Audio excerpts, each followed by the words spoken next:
പ്രിയപ്പെട്ട കുട്ടികളെ, എല്ലാവർക്കും നമസ്കാരം. നമുക്ക് ക്ലാസ്സുകളൊക്കെ ഒന്ന് തുടങ്ങണ്ടേ? ഇങ്ങനെ ഇരുന്നാൽ മതിയോ? വിക്ടേഴ്സ് ചാനലിലെ ക്ലാസ്സുകളൊക്കെ കണ്ടിട്ടുണ്ടാവുമെന്ന് ഞാൻ കരുതുകയാണ്. എന്തൊക്കെയായാലും നിങ്ങൾക്ക് അറിയാം, പിന്നെ നമ്മൾ കുറച്ചു കാലം വെർച്വൽ ക്ലാസ് റൂമുകളിലൂടെ ആയിരിക്കും സംവദിക്കുക. കാരണം സ്കൂളിലേക്ക് കുട്ടികൾ വരണ്ട എന്നുള്ളത് തന്നെയാണ് ഗവൺമെൻറ്റിൻ്റെ നിർദ്ദേശം. അപ്പോൾ എത്ര ദിവസം ഇങ്ങനെ തുടരേണ്ടി വരും എന്നൊന്നും നമുക്കറിയില്ല. അതുകൊണ്ട് തന്നെ കുറച്ച് പോർഷൻ നമുക്ക് കവർ ചെയ്യേണ്ടി വരും ഈ ജൂൺ ജൂലൈ മാസങ്ങളിലായിട്ട്. അപ്പോൾ ഞാൻ നേരത്തെ നിങ്ങളോട് സൂചിപ്പിച്ചതാണ്, അക്കൗണ്ടൻസി എടുക്കുന്നത് ഞാനും ദിനേഷ് മാഷും കൂടിയാണ്. അതുപോലെ തന്നെ നിങ്ങളുടെ ബിസിനസ് സ്റ്റഡീസ് എന്ന വിഷയം കൈകാര്യം ചെയ്തത് ഉഷ ടീച്ചറാണ്. ഇംഗ്ലീഷ് ലേഖ ടീച്ചർ ക്ലാസ് എടുക്കും. അതുപോലെ തന്നെ റിയാസ് മാഷ് കമ്പ്യൂട്ടർ ആപ്ലിക്കേഷൻ എടുക്കുന്നു. ഷാനവാസ് മാഷ് മലയാളം ക്ലാസ് കൈകാര്യം ചെയ്തു. പിന്നെ ഹിന്ദി കുറച്ച് കുട്ടികൾക്കേ ഉള്ളൂ, നമുക്കറിയാം. അത് എത്നാമത് ടീച്ചറുമാണ് എടുക്കുന്നത്. അക്കൗണ്ടൻസി കഴിഞ്ഞ വർഷം തന്നെ നിങ്ങളോട് പറഞ്ഞിട്ടുണ്ടായിരുന്നു, നമുക്ക് ഒരു പ്രാക്ടിക്കലുള്ള വിഷയമാണ്.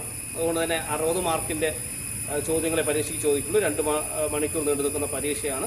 കഴിഞ്ഞ പരീക്ഷയെ പറ്റിയൊന്നും ഞാൻ ഇപ്പോൾ ഈ ഒരു ഓൺലൈൻ ക്ലാസ്സിലൂടെ ചോദിക്കുന്നൊന്നുമില്ല. ഇപ്പോൾ എഴുതിയൊക്കെ ഓർമ്മ വരുന്നുണ്ടാവുമെന്ന് എനിക്കറിയാം. എന്തൊക്കെ ചെയ്തിട്ടുണ്ട് എന്നുള്ളത് നമ്മുടെ റിസൾട്ടൊക്കെ വരുമ്പോൾ അറിയാം. ഞങ്ങളെല്ലാവരും വാല്യുവേഷൻ ക്യാമ്പുകളിലാണ്. നിങ്ങളെപ്പോലെയുള്ള കുട്ടികളുടെ പേപ്പറൊക്കെ നോക്കിക്കൊണ്ടിരിക്കുകയാണ്. അപ്പോൾ എന്തായാലും അതിനെപ്പറ്റി ഇനിയിപ്പം ആലോചിച്ചിട്ട് കാര്യമില്ല. നമുക്ക് ഇമ്പ്രൂവ്മെൻറ്റ് ചെയ്യാനൊക്കെ അവസരം ഉണ്ടാവും എന്ന് നമുക്ക് പ്രതീക്ഷിക്കാം. എന്നാൽ 2ാം വർഷത്തെ അക്കൗണ്ടൻസി 1ാം വർഷ അക്കൗണ്ടൻസിയുമായി തികച്ചും വിഭിന്നമായിട്ടുള്ള കുറച്ച് ടോപ്പിക്കുകളാണ് നമുക്ക് പഠിക്കാനുള്ളത്. കാരണം നമുക്കറിയാലോ, 1ാം വർഷ അക്കൗണ്ടൻസി ക്ലാസ് എന്ന് പറയുന്നത് ബേസിക്കാണ്. ഒരു വിഷയത്തിൻ്റെ അടിസ്ഥാനമാണ് നമ്മൾ കഴിഞ്ഞ വർഷം പഠിച്ചത്. അതിൽ കുറച്ച് ആളുകൾക്കൊക്കെ ചെറിയ ബുദ്ധിമുട്ടുകളുണ്ട് എന്ന് അറിയാം. ഈ ഡെബിറ്റും ക്രെഡിറ്റും തമ്മിലുള്ള ഒരു പ്രശ്നമുണ്ടല്ലോ, അത് എങ്ങനെ ഒരു അക്കൗണ്ടിൻ്റെ ഏത് സൈഡിൽ എഴുതണം, അത് പൂർണ്ണമായിട്ട് എല്ലാവർക്കും മനസ്സിലായിട്ടില്ല എന്ന് ഞങ്ങൾക്ക് നന്നായിട്ട് അറിയാം. അത് ഒരു പക്ഷേ ഡിഗ്രിക്കൊക്കെ പോയി ബികോമിനോ അല്ലെങ്കിൽ BBA MBA ഒക്കെ ചെയ്യുമ്പോഴായിരിക്കും അക്കൗണ്ടൻസി പൂർണ്ണമായി നിങ്ങൾക്ക് മനസ്സിലാവും. എന്തായാലും പിന്നെ അതിനെപ്പറ്റി ഇപ്പോൾ ആലോചിച്ച് ടെൻഷനൊന്നും അടിക്കേണ്ട. 2ാം വർഷ അക്കൗണ്ടൻസിയുടെ ഈ 60 മാർക്കിൽ ആദ്യ ഭാഗം അക്കൗണ്ടൻസി നമ്മുടെ ബുക്കും പേനയും പെൻസിലും സ്കെയിലൊക്കെ ഉപയോഗിച്ചുകൊണ്ട് ചെയ്യുന്ന കണക്കുകളാണുള്ളത്. അതിൽ പ്രധാനമായിട്ടും 4 ചാപ്റ്റേഴ്സാണ് നമുക്ക് പഠിക്കാൻ. അതിൽ 1ാമത്തെ ചാപ്റ്ററാണ് വിക്ടേഴ്സ് ചാനലിൽ കണ്ടിട്ടുണ്ടാവും. നമുക്ക് ഇന്ന് ഇവിടെ ഡിസ്കസ് ചെയ്യാൻ നമ്മൾ ഉദ്ദേശിക്കുന്നത് accounting for not for profit organisation എന്നൊരു ചാപ്റ്ററാണ്. ഈ ചാപ്റ്ററിൽ നിന്ന് ഒരു 10 മാർക്കിൻ്റെ ചോദ്യങ്ങളാണ് പബ്ലിക് എക്സാമിനൊക്കെ പൊതുവെ ഉണ്ടാവുക. അപ്പോൾ അതിൻ്റെ തുടക്കം പിന്നെ എന്തൊക്കെയാണ് എന്നുള്ളത് പിന്നെ നിങ്ങൾ വിക്ടേഴ്സ് ചാനലിൽ കണ്ടിട്ടുണ്ടാവുമെങ്കിൽ കൂടിയും കുറച്ച് കാര്യങ്ങൾ ഞാൻ പറയുകയാണ്. അപ്പോൾ ഞാൻ ഈ പറയുന്ന നോട്ടുകളെല്ലാം, എൻ്റെ തിയറി നോട്ടുകളെല്ലാം തന്നെ PDF ഫയലായിട്ട് ഞാൻ നിങ്ങൾ ഗ്രൂപ്പിൽ സെൻഡ് ചെയ്ത് തരാം. നിങ്ങൾക്കത് ആവശ്യാനുസരണം വായിക്കുകയും അല്ലെങ്കിൽ നോട്ടിലേക്ക് പകർത്തി എഴുതുകയും പഠിക്കുകയും വേണം. കണക്കുകൾ നമ്മൾ ഓരോ കണക്കുകളൊക്കെ എങ്ങനെ ചെയ്യേണ്ടതെന്നതിനെപ്പറ്റി നമുക്ക് ഒരുമിച്ചിരുന്ന് ആലോചിച്ച് ചെയ്യാം. കണക്കുകൾ ഞാൻ തരാം, വർക്ക് തരാം. അത് നിങ്ങൾ ചെയ്ത് പിന്നെ എനിക്ക് ഫോട്ടോ എടുത്ത് സെൻഡ് ചെയ്യുകയോ എന്തെങ്കിലും ചെയ്താൽ മതി. അപ്പോൾ എന്തായാലും നമുക്ക് ആദ്യത്തെ ചാപ്റ്ററിലേക്ക് കിടക്കാം. പിന്നെ നോട്ട് ഫോർ പ്രോഫിറ്റ് ഓർഗനൈസേഷൻ്റെ കണക്കുകൾ എങ്ങനെ ചെയ്യാമെന്നുള്ളതാണ് ആദ്യത്തെ ചാപ്റ്റർ പഠിക്കാനുള്ളത്. അപ്പോൾ എന്താണ് നോട്ട് ഫോർ പ്രോഫിറ്റ് ഓർഗനൈസേഷൻ എന്നുള്ളത് പഠിച്ചിട്ട് വേണം അതിൻ്റെ കണക്ക് എങ്ങനെ ചെയ്യാമെന്നുള്ളത് പഠിക്കുന്നത്. നമ്മുടെ നാട്ടിൽ പലതരം സ്ഥാപനങ്ങളുണ്ട്, നിങ്ങൾക്കറിയാം.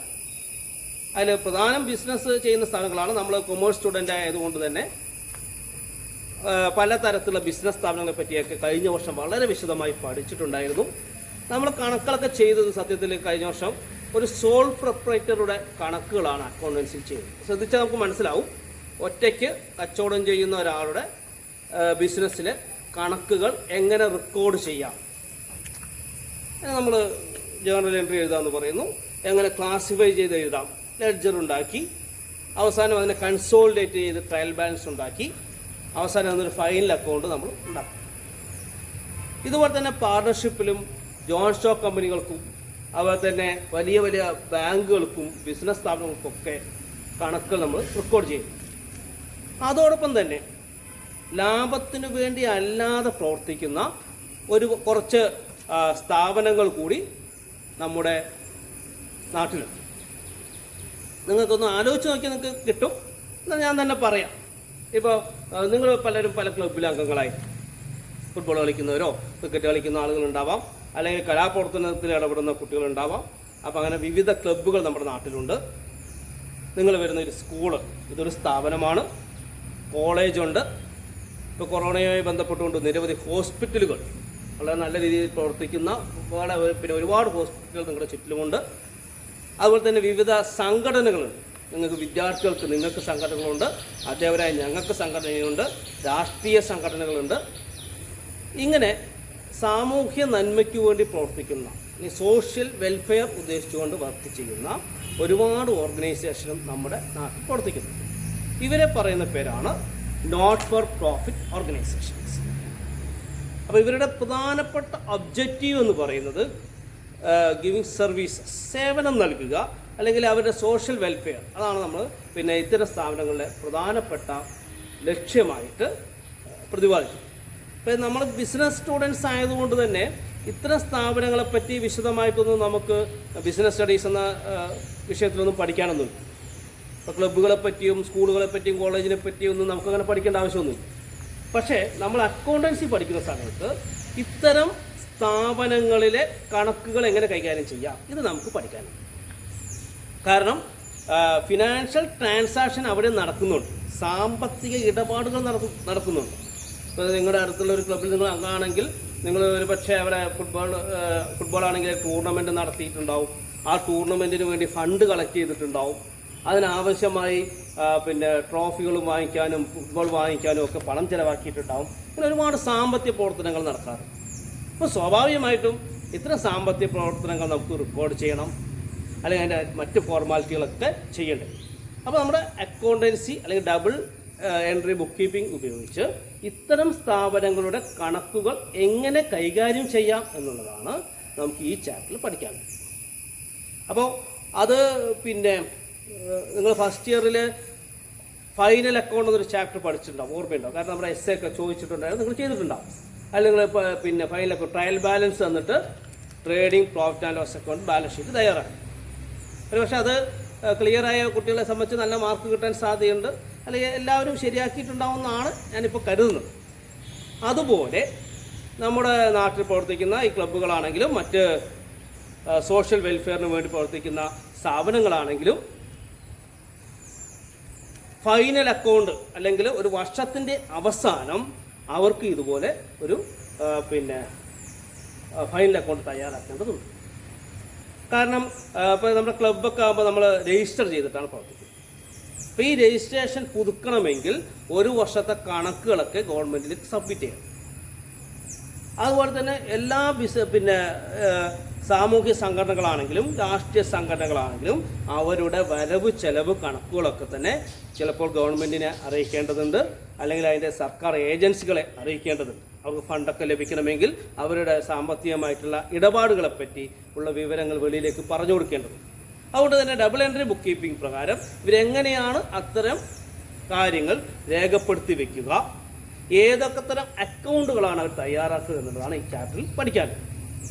ഓക്കെ, അപ്പം ഞാൻ പിന്നെ നിങ്ങളുടെ കയ്യിൽ നിങ്ങൾക്ക് പറ്റുമെങ്കിൽ ഒരു പേനയും പുസ്തകവും എടുത്തോ. നിങ്ങളുടെ കയ്യിൽ പിന്നെ ഇപ്പോൾ എൻ്റെ മുഖം ഇങ്ങനെ കണ്ടുകൊണ്ടിരിക്കും വളരെ ബോറായിരിക്കുമെന്ന് എനിക്ക് നന്നായിട്ട് അറിയാം.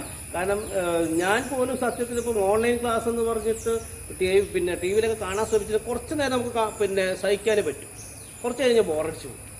കാരണം ഒരാളുടെ മുഖം ഇങ്ങനെ കണ്ടുകൊണ്ടിരിക്കുക, അല്ലെങ്കിൽ അയാൾക്ക് ഇപ്പം ഞാൻ സംസാരിക്കുന്നത് നിങ്ങൾക്ക് അത്ര ഇഷ്ടമായില്ലെങ്കിൽ നമുക്ക് പെട്ടെന്ന് തന്നെ മാറ്റാൻ തോന്നുന്നു, അല്ലെങ്കിൽ അതിന് ശ്രദ്ധ മാറിപ്പോവും. ക്ലാസ് റൂമിലിരിക്കുമ്പോൾ പോലും നമുക്ക് ശ്രദ്ധിക്കാൻ കഴിയില്ല. പിന്നെ ഈ ഒരു കുഞ്ഞ് സ്ക്രീനിൽ പിന്നെ ഒരു അധ്യാപനം കണ്ടുകൊണ്ട് നമുക്ക് ഇഷ്ടമില്ലാത്തൊരു സാധനം ഇങ്ങനെ പറഞ്ഞുകൊണ്ടിരിക്കുമ്പോൾ തീരെ ശ്രദ്ധിക്കാൻ തോന്നുന്നു. പിന്നെ ഒരു തുടക്കമല്ല എന്നൊക്കെ പറഞ്ഞിട്ട് ആദ്യമൊക്കെ എല്ലാവരും നന്നായി കണ്ടിട്ടുണ്ടാവും. ടി വിയിലൊക്കെ വിക്ടേഴ്സ് ചാനലിലൊക്കെ 1ാം ക്ലാസ്സിലെയും പിന്നെ പൂച്ചയെക്കുറിച്ചൊക്കെ നന്നായിട്ട് ക്ലാസ് അതെല്ലാവരും കണ്ടിട്ടുണ്ടാവും എന്ന് എനിക്ക് നന്നായിട്ട് അറിയാം. ഇപ്പോൾ ബോറടിച്ചു തുടങ്ങി. അപ്പോൾ അതുകൊണ്ട് തന്നെ ഈ ശ്രദ്ധ മാറാതിരിക്കാൻ നിർബന്ധമായും നോട്ട് പുസ്തകവും പേനയും കയ്യിൽ വേണം. അതോടൊപ്പം ഞാൻ തന്നെ ഈ ക്ലാസ് കഴിഞ്ഞാലുടൻ തന്നെ ഇതിൻ്റെ PDF ഫയൽ ഞാൻ സെൻഡ് ചെയ്യും. അപ്പോൾ അതിൽ നോട്ട് കൃത്യമായിട്ടുണ്ട്. എന്താണ് what is not for profit organisation, അതിൻ്റെ ക്യാരക്ടറിസ്റ്റിക്സ് എന്തൊക്കെയാണ്, തുടങ്ങിയിട്ടുള്ള വളരെ ചെറിയ കുഞ്ഞു കുഞ്ഞു നോട്ടുകളാണ്. അതതിനകത്തുണ്ട്. നിങ്ങൾക്കത് എഴുതിയെടുത്ത് പഠിക്കുകയൊക്കെ ചെയ്യാം. കാരണം ഇത് വലിയ തിയറി ഒന്നുമില്ല. ഇപ്പോൾ ഒരു ക്ലബിൻ്റെ പ്രത്യേകത എന്താണെന്ന് ചോദിച്ചാൽ അത് ലാഭത്തിന് വേണ്ടിയല്ല പ്രവർത്തിക്കുന്നത്. അത് തന്നെയാണ് ഒന്നാമത്തെ പ്രത്യേകത. അതിൽ അംഗങ്ങൾക്ക് വേണ്ട സർവീസ് നൽകലാണ്. ഓക്കെ, അങ്ങനെ വളരെ ചെറിയ തിയറി മാത്രം ഇതിനകത്ത്. അപ്പോൾ ഞാൻ വീണ്ടും വരികയാണ്. ഇതിൻ്റെ ഫൈനൽ അക്കൗണ്ട് എന്ന് പറയുന്നത് ഇതിനകത്ത് 3 പ്രധാനപ്പെട്ട ഘടകങ്ങൾ 3 ഈ 3 ഏതൊക്കെയെന്ന് ചോദിച്ചാൽ, ഒന്ന് റിസീപ്റ്റ് ആൻഡ് പേയ്മെൻറ്റ് അക്കൗണ്ട്സ്.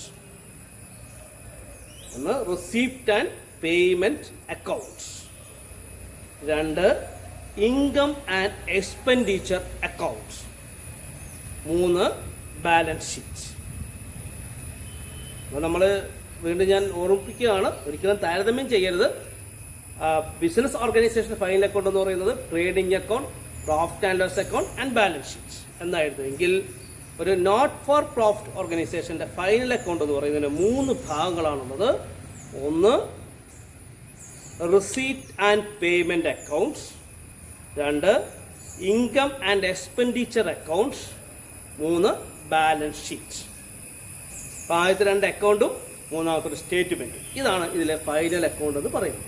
ഈ അക്കൗണ്ട് തയ്യാറാക്കിയിട്ട് വേണം ഈ പറഞ്ഞതുപോലെ ഗവൺമെൻറ് ഏജൻസിക്ക് മുമ്പാകെ പോകാനും, അല്ലെങ്കിൽ മറ്റ് അതിലെ അംഗങ്ങൾക്ക് തന്നെ അതിൻ്റെ വരവ് ചെലവ് കണക്കുകൾ അവതരിപ്പിക്കുമ്പോഴൊക്കെ ഈ 3 പെർഫോമയിലാണ് ഇവർ തയ്യാറാക്കി കൊടുക്കുന്നത്. ഓക്കെ, ഇതിൽ ആദ്യത്തേതാണ് ഞാൻ ഇന്ന് സംസാരിക്കാൻ വേണ്ടി ഉദ്ദേശിക്കുന്നത്. അതാണ് receipt and payment accounts. Okay, അപ്പോൾ ആ അക്കൗണ്ടിൻ്റെ പേരിൽ തന്നെയുണ്ട് റെസീറ്റും പേയ്മെൻറ്റും. റെസീറ്റ് എന്ന ഇംഗ്ലീഷ് വാക്കിൻ്റെ റസീതി എന്ന് നിങ്ങൾ കേട്ടിട്ടുണ്ട് അല്ലേ? അതായത് നമുക്ക് സംഭാവനയൊക്കെ ഒരു ക്ലബിന് കൊടുക്കുന്ന സമയത്ത് അവർ നമുക്കൊരു റെസീറ്റ് എഴുതി തരും. പണം സ്വീകരിക്കുക എന്നുള്ള അർത്ഥമേ ഉള്ളൂ റെസീറ്റ്. പേയ്മെൻ്റ് എന്ന് പറഞ്ഞാൽ പണം ചിലവാക്കുക. കറണ്ട് ചാർജ് അടയ്ക്കുന്നു, ശമ്പളം കൊടുക്കുന്നു, അത്രയും. അപ്പോൾ ഒരു നോട്ട് ഫോർ പ്രോഫിറ്റ് ഓർഗനൈസേഷനിൽ പണം, ക്യാഷ്, പ്രത്യേകിച്ച് ക്യാഷിൻ്റെ കാര്യമാണ് പറയുന്നത്, എങ്ങനെ വന്നു, അത് എങ്ങനെ അവിടെ നിന്ന് പോയി, ഇത് കാണിക്കാൻ വേണ്ടി തയ്യാറാക്കുന്ന അക്കൗണ്ടിൻ്റെ പേരാണ് റെസീറ്റ് ആൻഡ് പേയ്മെൻറ്റ് അക്കൗണ്ട്സ്. ഇത് സിമിലർ ടു ക്യാഷ് ബുക്ക്. നമുക്ക് ക്യാഷ് ബുക്കൊക്കെ ഓർമ്മയുണ്ടോ എന്ന് അറിയില്ല. ഓർമ്മയുണ്ടോ? സിംഗിൾ കോളം, ഡബിൾ കോളം എന്നൊക്കെ പറഞ്ഞ് പഠിച്ചത് ഓർമ്മയില്ലേ?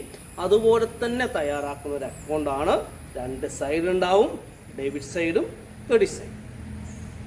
ഡെബിറ്റ് സൈഡ് എന്ന് പറയുന്നത് റെസീറ്റ് സൈഡാണ്. ക്യാഷ് വരുന്നതെല്ലാം റെസീറ്റ് സൈഡ്, അതാണ് ഡെബിറ്റ് സൈഡ്. കാരണം ക്യാഷ് എന്നുള്ളത് ഒരു അസറ്റാണ്. ബിസിനസ്സിൽ അസറ്റ് എപ്പോഴൊക്കെ കൂടുന്നോ അതൊക്കെ എന്ത് ചെയ്യണം? ഡെബിറ്റ് ചെയ്യണം. പഠിച്ചിട്ടുണ്ട്. ബിസിനസ്സിൽ നിന്ന് അല്ലെങ്കിൽ ഒരു ഓർഗനൈസേഷനിൽ നിന്ന് എപ്പോഴൊക്കെ പണം ചിലവാകുന്നോ അപ്പോൾ എന്ത് ചെയ്യുന്നു? അതിനെ ക്രെഡിറ്റ് ചെയ്യുന്നു. അപ്പം ഈ അക്കൗണ്ടിന് 2 വശങ്ങളുണ്ട്, ഡെബിറ്റ്, ക്രെഡിറ്റ്. ഡെബിറ്റ് എന്നതിന് താഴെ എഴുതുക റെസീറ്റ്, ക്രെഡിറ്റ് സൈഡ് പേയ്മെൻറ്റ്. അപ്പോൾ ഇത് കുറേ ഐറ്റം തന്നിട്ട് അതിനെ റെസീറ്റായിട്ടും പേയ്മെൻ്റ് ആയിട്ടും വേർതിരിക്കുക വളരെ എളുപ്പമുള്ള ജോലിയാണ്. പക്ഷെ നമുക്കിതിലൊരു ചെറിയ പ്രശ്നം എന്നല്ല, നമുക്ക് പഠിക്കാനുള്ള എന്താണെന്ന് ചോദിച്ചാൽ, നമ്മൾ ഇതുവരെ പഠിച്ചൊക്കെ ബിസിനസ് ഓർഗനൈസേഷനെ പറ്റിയാണ്. ആദ്യമായിട്ടാണ് നമ്മൾ മറ്റ് സ്ഥാപനങ്ങളെ പറ്റി പഠിക്കുന്നത്. അപ്പോൾ ഇത്തരം സ്ഥാപനങ്ങളിലൊന്നും റെഗുലർ ബിസിനസ് ഒന്നുമില്ല. എന്ന് പറഞ്ഞാൽ അവിടെ തുണിക്കച്ചവടമോ അല്ലെങ്കിൽ വേറെ എന്തെങ്കിലും കച്ചവടമോ നടത്തുന്ന സ്ഥാപനമാണ്. അപ്പോൾ അവിടുത്തെ വരുമാനം എന്ന് പറയുന്നത് സെയിൽസ് ആയിരിക്കും. അതുപോലെ തന്നെ ചിലവെന്ന് പറയുന്നതും സാധാരണ ബിസിനസ് ഓർഗനൈസേഷൻ്റെ തരത്തിലുള്ള ഹെഡുകളല്ല അവിടെ വരിക. അപ്പോൾ പുതിയ കുറേ വരവുകളെപ്പറ്റിയും ചിലവുകളെപ്പറ്റിയും നമുക്ക് കൂടുതലായി ഡിസ്കസ് ചെയ്യേണ്ടി വരും. ഇപ്പോൾ 1-2 കാര്യങ്ങൾ പറഞ്ഞെന്ന് ഞാൻ അവസാനിപ്പിക്കാം. ഇപ്പോൾ ഒരു ക്ലബ്ബുകളാണ് നമുക്ക് കൂടുതൽ പഠിക്കാനുള്ളത്. അതുകൊണ്ടാണ് ഞാൻ ക്ലബിൻ്റെ പേര് ഇടയ്ക്കിടയ്ക്ക് പറയുന്നത്. പ്രധാനപ്പെട്ട വരുമാനം എന്താണ്, അല്ലെങ്കിൽ പൈസ എങ്ങനെയാണ് ക്ലബ്ബുകൾക്ക് കിട്ടുക? നിങ്ങൾക്ക് ആലോചിച്ചാൽ കിട്ടും.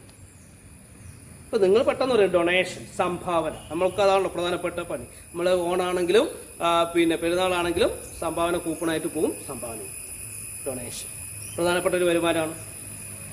പിന്നീട് അതിൻ്റെ അംഗങ്ങൾ തന്നെ കുറച്ച് പൈസ കയ്യിൽ നിന്ന് എടുക്കും.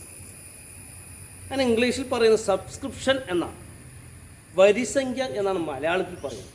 നിങ്ങൾക്ക് ഏതൊരു കൂട്ടായ്മയിലെയും അംഗങ്ങൾ അവരുടെ കയ്യിൽ നിന്നും ഒരു റെഗുലർ ഇൻ്റർവെല്ലിൽ എടുക്കുന്ന തുകയാണ് എന്ത്? സബ്സ്ക്രിപ്ഷൻ എന്ന വാക്കുകൊണ്ട് അർത്ഥമാക്കുന്നത്. വരിസംഖ്യ എന്നാണ് അതിൻ്റെ മലയാളം. അപ്പോൾ നമുക്ക് അറിയാമല്ലോ, ചിലപ്പോൾ ക്ലബിലെ അംഗങ്ങൾ എല്ലാ മാസവും 1-ാം തീയതി 10 രൂപ വെച്ച് അടയ്ക്കണം, അല്ലെങ്കിൽ 50 രൂപ വെച്ച് അടയ്ക്കണം.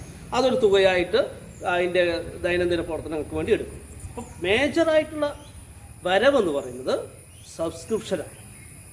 അതുപോലെ ഇപ്പോൾ പറഞ്ഞ പോലെ ഡൊണേഷൻ.